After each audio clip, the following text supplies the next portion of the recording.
Yo, what's going down, Green Screen Entertainment fans? It's your boy Jay Green, and I'm back with yet another review. Right now, I'm going to give y'all the brand new Denzel Washington, Rami Malek, and Jared Leto, The Little Things. Now, in this review, I'm going to let you know what I liked, what I didn't like, and what I didn't really think added up to any type of importance in regards to the film, at least from my personal perspective. Sit back, let's get after it.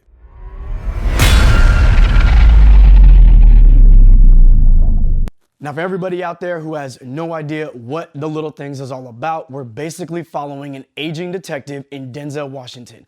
He used to be a major player in the Los Angeles PD in the homicide detective unit. He's no longer rocking with them. He don't even live in Los Angeles anymore. He's on the outskirts of town. But there is a case that is pressing on his heart, and he has nothing else better to do than to continue to try to solve this case. He's obsessed with it. Meanwhile, we got Rami Malek's character. He's a new and up-and-coming detective that, coincidentally enough, took Denzel's previous position, and he is also now the face of the department, if you will. They're following the murders, trying to track down the killer of all these girls that have gone missing, and that's basically the film. Now, I'm gonna start off the top with what I liked about this movie, all right? So one of the things that I liked the most was the look. I thought this movie looked great. It basically takes place in the 90s, so it has a lot of that nostalgia 90s haze that you would see in a lot of cops and robbers and detective films back in the day. Also, I did think that this movie held a good amount of suspense at times. There were times where I was kind of on the edge of my seat, like, I hope that guy don't come back too soon. Denzel, you better get out of there. Is he really gonna be able to climb up that roof? Shit like this. The other thing I enjoyed was the promise of its premise. This movie sets up in the trailer these two detectives joining forces to hunt down a killer of young women in the city of Los Angeles, right? And it makes it look like Jared Leto is gonna be that guy. And this dude is a creepy Charles Manson type swag to him, okay? So the promise of his premise is that we are in for a manhunt, and this dude that they hunting is creepy, and we might have to take the cuffs off on this one and handle it in the streets. Another thing that I thought was great to see on the screen was all three of these Academy Award-winning actors. Yo, you got Denzel, Rami Malek, and Jared Leto. You can't help but know that the acting is gonna be on point, and it is, and that the chemistry is gonna be legit. And between all three of them, and when they actually have to interact with each other, the chemistry is there, and they're holding that screen hostage, and you're watching like what's coming up next. And obviously, you're gonna watch this movie because of those three guys, but I do wanna say that the side characters and all the actors playing them, they were great also. And the writing for them, in the way that they were supporting Denzel Washington's character for the big reveal in his backstory that would be coming up later on, all of that was on point too. So they were definitely helping to sell not only just the promise of the movie's premise, but also the backstory to this character that Denzel was playing. So I thought everybody was a key part of making this acting and the whole chemistry swag of the film great. Okay, now for what I didn't think worked for the film. When I'm sitting here watching this movie, I'm thinking to myself that this is basically an amalgamation of TV shows, films, and documentaries that came before it. The only problem is they left out all the good parts. They left in the mystery and suspense at times, at least up until the third act. The only problem is when the movie was actually finished, none of that suspense and mystery truly paid off. And because of that, this movie ends with an entirely worse set of problems and life questions for one character, no resolve for another character, and leaves us, the viewer, with zero closure. Now, I say that this movie is an amalgamation of other TV shows, movies, and documentaries, and I'm not blaming that on why the movie wasn't good.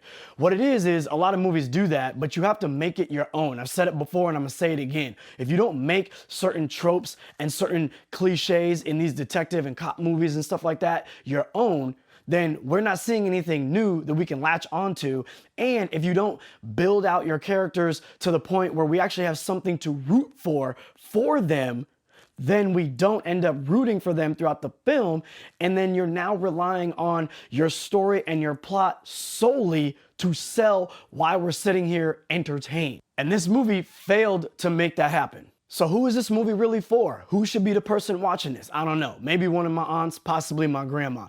Look, in the end of the day, I wish I could tell you that if you were like me and a fan of either one of these three dudes, then this movie would be for you. The only problem is if you are a fan of these three guys and you've seen the work that they've done in the past, this movie doesn't give them an opportunity to shine like that. So you're not even going to be able to go and see your favorite actor in this film be your favorite actor. This movie could be a bit of a character study. It deals a lot with obsession of a detective trying to get his man.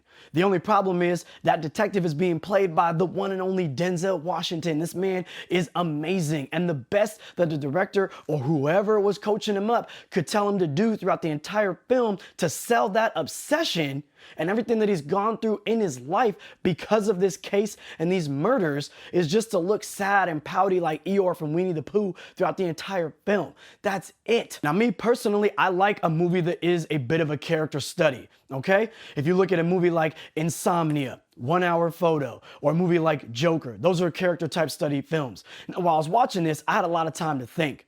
And one of the things that I thought about was a movie like Heat. Y'all remember Heat? Al Pacino, Robert De Niro, Val Kilmer. Come on now, came out in the early 90s. Now that movie is 2 hours and 50 minutes compared to this film's 2 hours and 7-minute runtime. And when you think of Heat, you're gonna think of at least 2, maybe 3, depending on how you look at it, action set pieces.